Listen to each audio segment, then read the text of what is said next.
Lately, the Chinese Communist Party has rolled out numerous economic stimulus policies in quick succession. In my opinion, these measures won't be enough to reverse the economic downturn in China. What kind of policies could actually turn things around? Should the government return to the strategies of the previous administration under Hu Jintao and Wen Jiabao, a period known for rapid economic growth and relatively moderate governance? Or should it rely on the success of the electric vehicle industry, or perhaps focus on boosting consumer spending? Welcome to Dig Into China. Hi, I'm Dong Xiang. In today's episode, I'll explore the types of policies that could help turn around China's declining economy. What are the possible paths for China's future economic development? In general, they can be divided into three distinct approaches or models. Recently, these three models have generated a significant discussion within China, particularly in light of the economic downturn. However, because of the strict control over speech in the country, openly questioning fundamental economic policies can easily be seen as opposing the great leader Xi Jinping, which could result in imprisonment. Consequently, many individuals prefer to discuss related suggestions through various policies rather than the policies themselves, often resulting to indirect hints. However, we can still delve into the essence of their policies by examining the perspectives expressed by certain individuals. First, there is the model that many hope will restore the Hu-Wen era. Recently, a proposal suggesting a 10 trillion yuan economic rescue plan has been circulating. This idea has been endorsed by two economists, one of whom is Jia Kong, the president of the China New Supply Side Economics Research Institute. He argues that China should immediately allocate 10 trillion yuan for infrastructure projects to stimulate GDP while also revitalizing the previous land financing cycle. This plan is reminiscent of the 4 trillion yuan stimulus initiated during the Wen Jiabao era, but on a much larger scale. If executed, it would effectively signal a return to the Hu-Wen period, shifting back to an economy driven by land financing and infrastructure development. Jia Kong also recognized some challenges with this model, particularly regarding the declining marginal returns on infrastructure investment. He points out there are already too many highways, so additional construction may not be very beneficial. In an interview, he mentioned that although the marginal benefits are low, it doesn't mean there is no potential for growth. He argues that China's current urbanization rate is only 66%, which is still behind developed countries like the United States, Japan, and South Korea. Both the US and South Korea have urbanization rates of around 80%, while Japan's is as high as 90%. He views this remaining urbanization potential as a chance to revive the Hu-Wen model. Meanwhile, another economist, Liu Shijin, the former deputy director of the Development Research Center of the State Council, has also suggested a 10 trillion yuan stimulus policy. However, it's crucial to note that while both Liu and Jia Kong propose a 10 trillion yuan economic rescue plan, their perspectives are fundamentally different. Liu argues that these funds should primarily be allocated to enhancing social welfare and improving public services, including education, culture, and healthcare.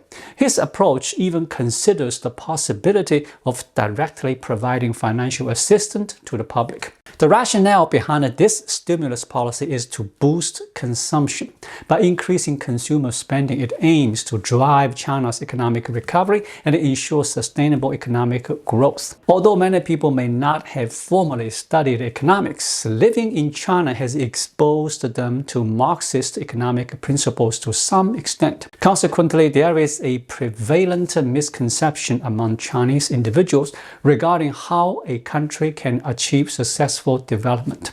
The belief that production determines everything. Within this framework, a nation's core competitiveness is viewed as rooted in its manufacturing sector. This mindset is most prominently reflected in opposition to strikes. Many believe that the strikes disrupt manufacturing output, and the high wages and extended rest periods could lead companies to move abroad to reduce costs, ultimately harming the nation's economic development. At the same time, they tend to ignore that higher wages can boost consumption and the longer rest periods can increase the frequency of consumer spending, both of which can stimulate economic growth. Of course, excessive consumption is also not ideal. A balance between consumption and production is necessary. However, China's current situation is marked by a significant imbalance, with consumption levels being critically inadequate. At present, household consumption in China makes up only 37% of GDP, compared to 69% in the United States. This low consumption ratio indicates substantial development potential for China.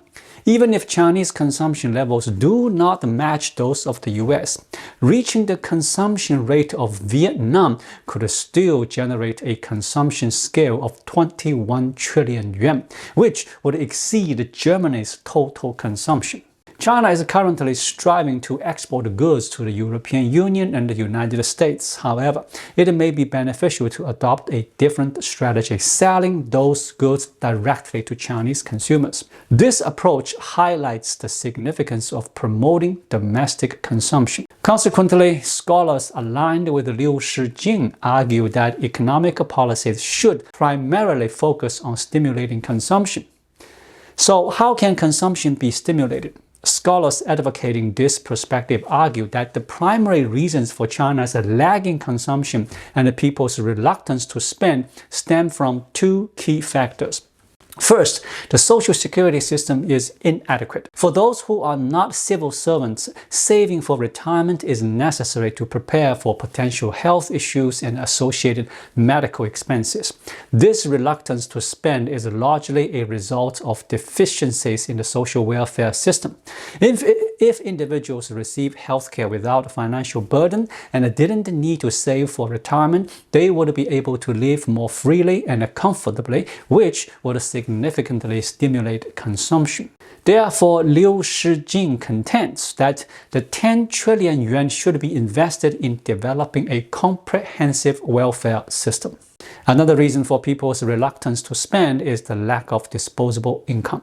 In the United States, disposable income makes up 70% to 80% of GDP, whereas in China, this proportion is only between 40% and 45%. With inadequate income levels, it is not surprising that people have limited funds available for consumption. So why do Chinese people have such low disposable income? The answer is that the government takes a large share of it. Therefore, optimizing the distribution ratio between the public and the government is essential. Achieving this requires reducing government spending and lowering taxes. Additionally, an immediate solution could be to directly distribute cash to citizens. In summary, this line of reasoning closely resembles what U.S. Treasury Secretary Janet Yellen stated during her recent visit to China.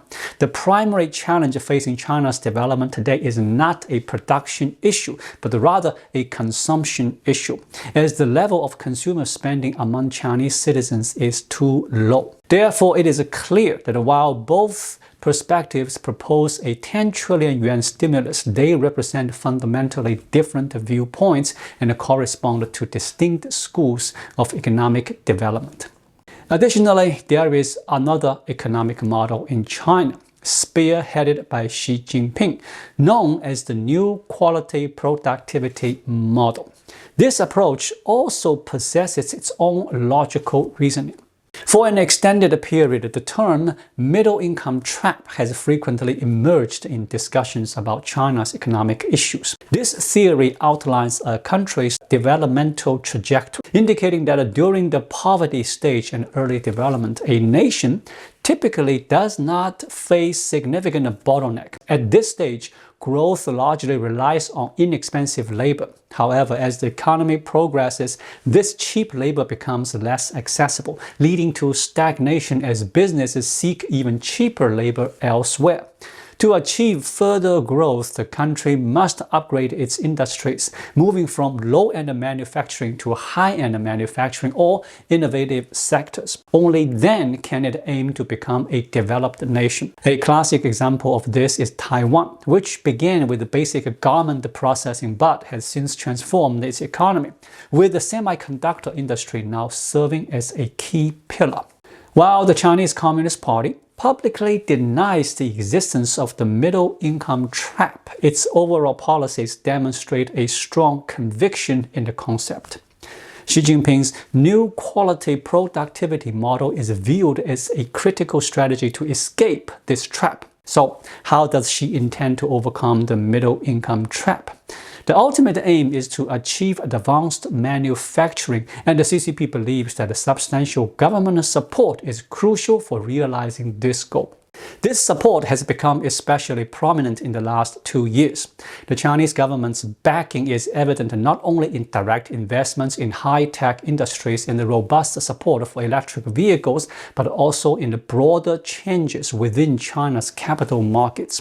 On one hand, scientific innovation companies are attracting less funding from the market. On the other hand, guided by the government policies, these companies are increasingly able to secure loans from the government. In this sense, the Chinese government has effectively become the angel investor for its scientific innovation enterprises.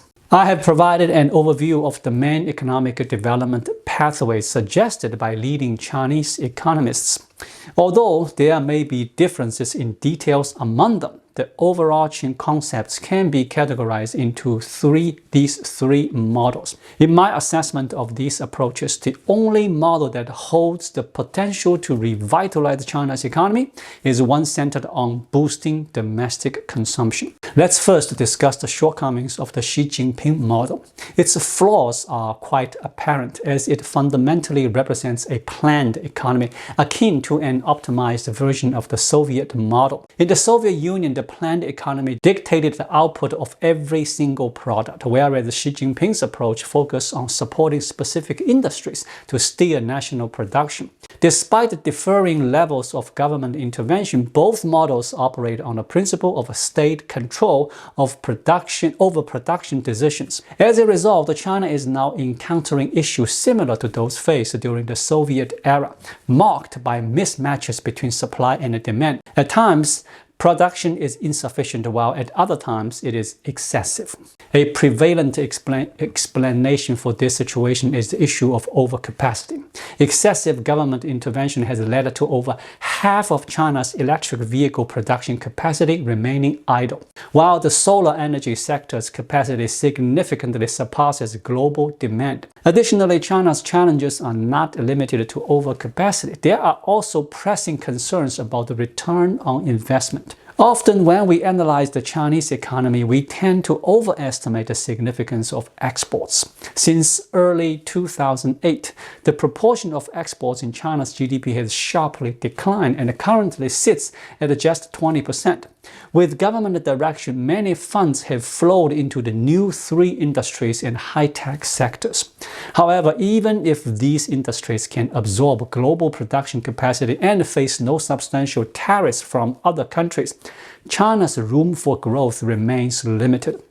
For example, the new three industries account for less than 5% of China's exports and under 1% of overall GDP, amounting to roughly 1 trillion yuan.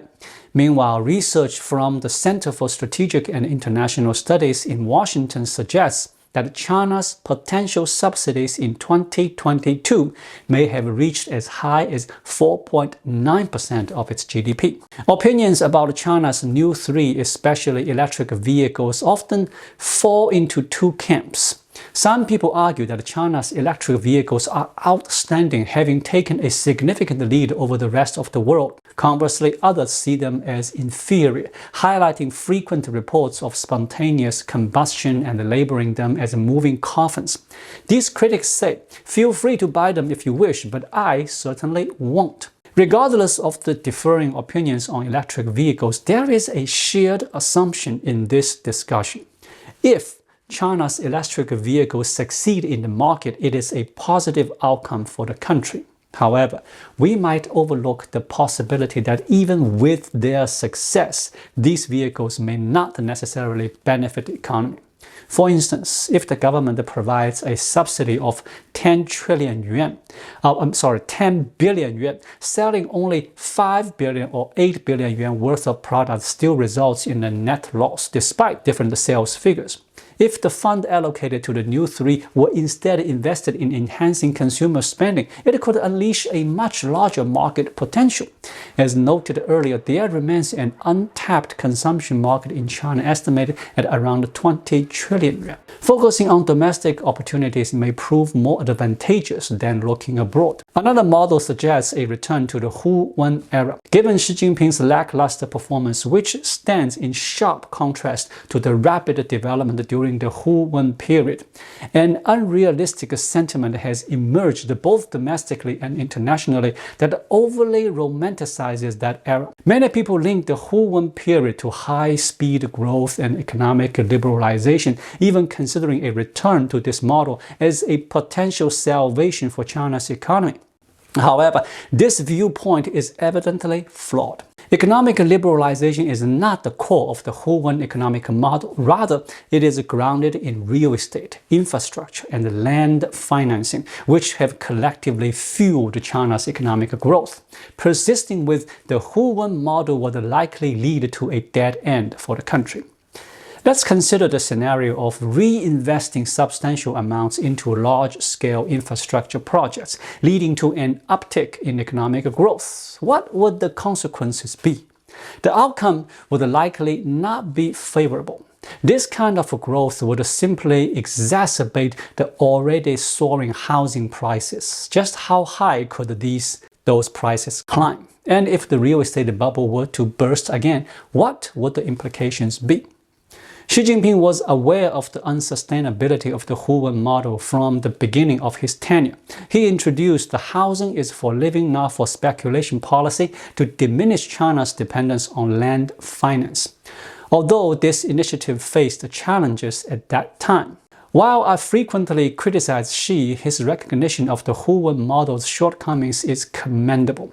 If China's economic policies were to revert to a focus on infrastructure stimulation, it would indicate that Xi has fully surrendered to a stagnant approach.